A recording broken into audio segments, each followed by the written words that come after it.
Hey everyone, Wicked Judder here. Time for just a bit of an extended look at the new sector pack, the sector overview. One thing I was thinking about, and this is more for the custodian ability, one thing that raiders can do, or rather builders can do, is they can set up this what's called an alternate path. So what I'm curious about with that new Pathfinder ability, does it actually reveal Harvey's true path, or does it just show you what Harvey would path, when he goes to grab Jetmat? So you can see the path, the real path is this way. And then what we can do is we can swap out, let's see. So he'll take the shortest path is how this normally works. So as long as he's shorter, he should be able to see. That is his current path, and then I want to swap in. Let's do a corrosive. We can do a few, right? Imagine this was a whole corridor of corrosive and you couldn't kind of get across. The important thing is you want second wave. And I think that should be all we need. So you can see the real path is here, but when we spawn in, I'm just going to remove these just so they don't kind of get in the way. Okay. Alright, so let's spawn in and we'll see where Harvey goes. Okay, so off he goes. So he knows it's this way. So interesting, look at that. I don't know how I feel about that, because I was kind of expecting it to actually show the true path. So it looks like this is just one thing to note with the kind of what you call it, the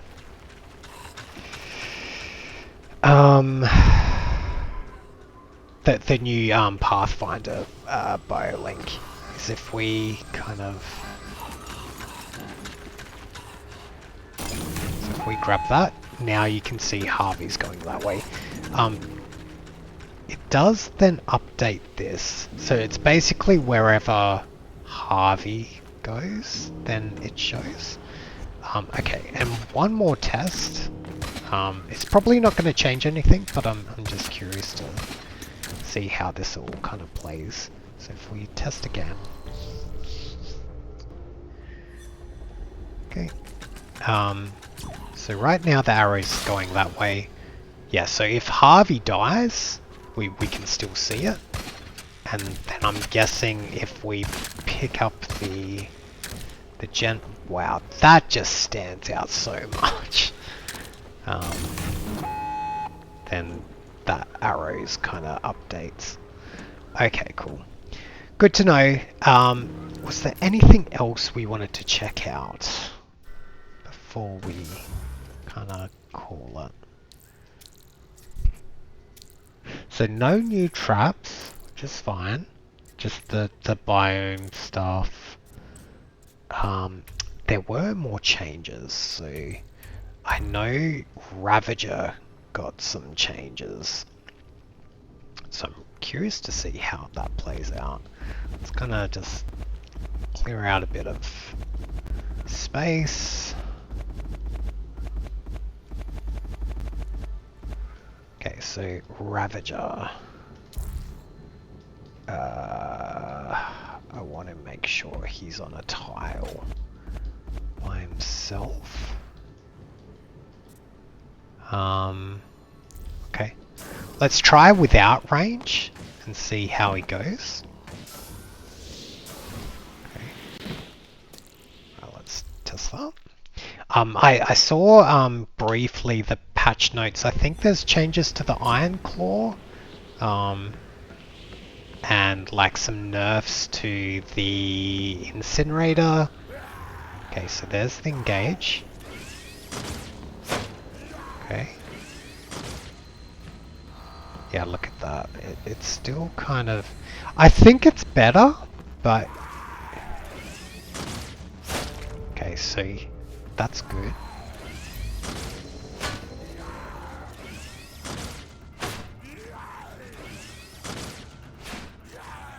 So they just kind of fizzle there. So in my opinion, the guard shouldn't shoot if he can't reach. That's how I would have assumed it worked, so that's kind of out of range. And what happens if we gave him optics? Because to me, like, why would you ever use optical implant if there's no way for him to hit you, right? Okay, let's test that.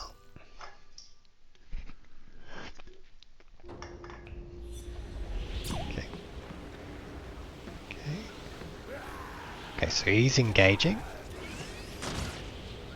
Like, why even have that mod? You know what I mean? Like, that's just crazy. I still think he needs, like, buffing, to be completely honest. Yeah, I'm not convinced in using him. Like, unless I can design, like, his little shelter to, like, be exactly the distance for him to shoot in every corner, I'm just not going to use him. So the Enforcer is just way better. I do think he's improved from the mid-season patch of the Dreadshaw, but yeah, I'm not sure. I'm still a bit on the fence about him. Okay, so I'm really keen to see this Iron Claw kind of mod, or rather, I think they improved the grease chains and like even the base grappling. So let's do a couple. So we'll do one without mods and one with the grease chain mod. So no mods, and we can do... I think it's this grease chain, so once you're tethered, it's how fast it reels you in. So let's put that on. And we'll leave it at that. No other trap combos, this is more just testing the trap by itself. Okay, so...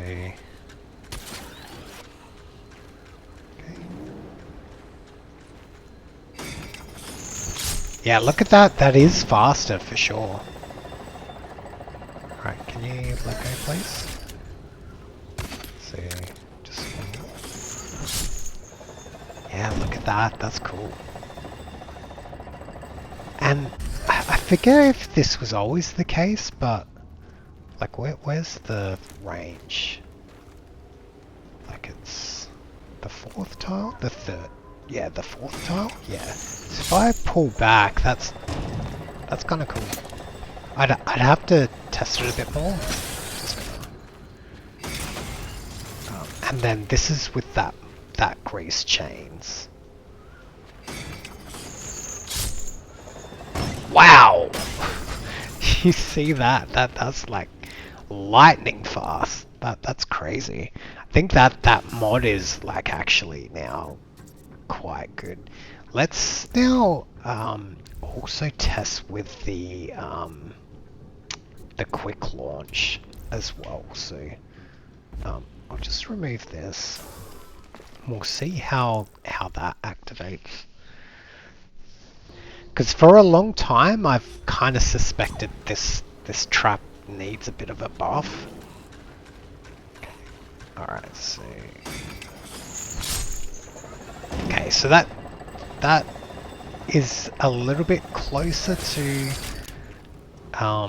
so what was it? It's the time for it to activate or like release the thing. And then the mods are it shoots out faster and the grease chains pulls it in faster. So I think that all makes sense. So it's basically the reaction time. So as soon as you see that, how much time it takes for you to kind of react to, you know, either shooting it down or what you want to do. So that's cool. Give me 1 second. I'm going to just open up the Sector 2 notes. So let me kind of put that up. Okay, let's take a look at what else changed. So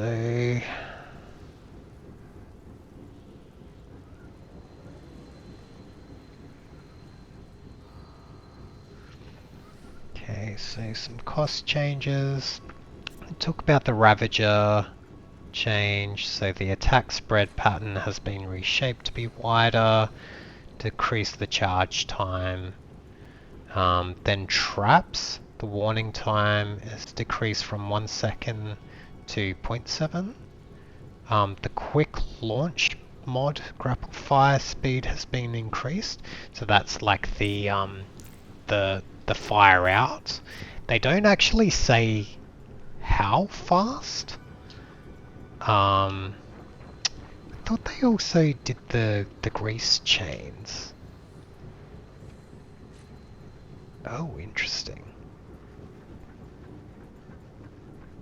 The incinerator, I won't go through the nerfs of the other things, but I'll just kind of talk about it. So incinerator's reload time has increased from 1 to 1.5. I don't think that really matters, to be honest. The plasma sentinel's detection range has been decreased slightly. Reload time has been increased. Again, nothing major. What else? Sentry beam tracking speed has been slightly increased. I'm interested to see this, so let's kind of look at that. Okay. So it's just tracking speed. And the tracking duration has been decreased from 3 to 2. That's huge, actually. And then the burst beam mod duration has been decreased from 2 to 1 second. And its warning duration has been decreased from 2 to 1 sec. Oh my god, that sounds nuts. Okay, we got to test this, but I need to be able to test them in isolation, otherwise it's going to be hard to test. So we'll do this backside with the burst beam, and then the front way will just be just a regular no kind of. I just want to see the range. So this is just the regular, so let's test that. What else we got? Man, I feel like they've improved loading times. Like that used to, maybe because this is an empty base. Yeah, look at that.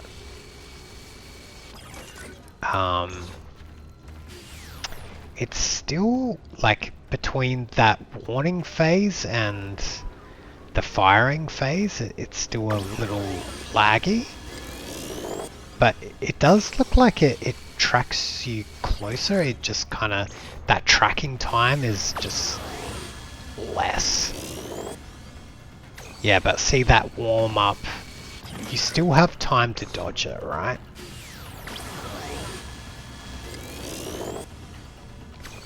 It's like a second before it actually fires. Okay, let's take a look with burst beam on.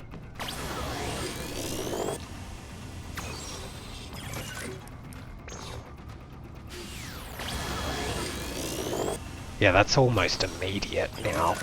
So once you kind of hear it, so this is reset. So if I enter its vision, that's like almost immediately it starts going into the warm-up phase. So really you only have like a second for it to like actually shoot. 1, 2, 3. Okay, about like 3 seconds. So that's cool. I think it definitely needed a bit more of a buff, in my opinion. I think burst beam in the previous patch is a definitely needed mod, but I think more buffs is good. Let me just take a look at the patch notes. So BioLink, so Quick Strike, sure. Loot states are now registered. Oh, interesting that they've actually prevent loot farms. So that's probably something to kind of be aware of. Is now they're just going to have diminishing returns for a given outpost. This will prevent loot farms from being abused by returning raiders. So basically it means you only collect loot once. Okay, well these types of outposts are clever and cool and fun for one go. It can be unfair to grind them. Yeah, exactly. Okay, and then a bunch of bug fixes. We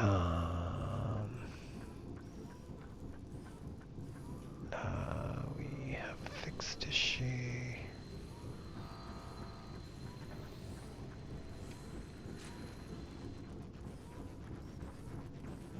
Yeah, I don't think we need to go through bug fix. I just assume they fixed a bunch of stuff that was not fun. Okay, cool. We'll kind of leave it there. I think this kind of second episode was more to kind of do a little bit more testing and kind of look at some of the other patch changes that isn't to do with new content, but it still affects gameplay. So I think it's good to kind of test out like the existing minions and the traps and see how the changes might actually mean like some of these traps are now viable. Like the Iron Claw, I haven't been thrilled about using. Like when I first started the game, I thought they were great.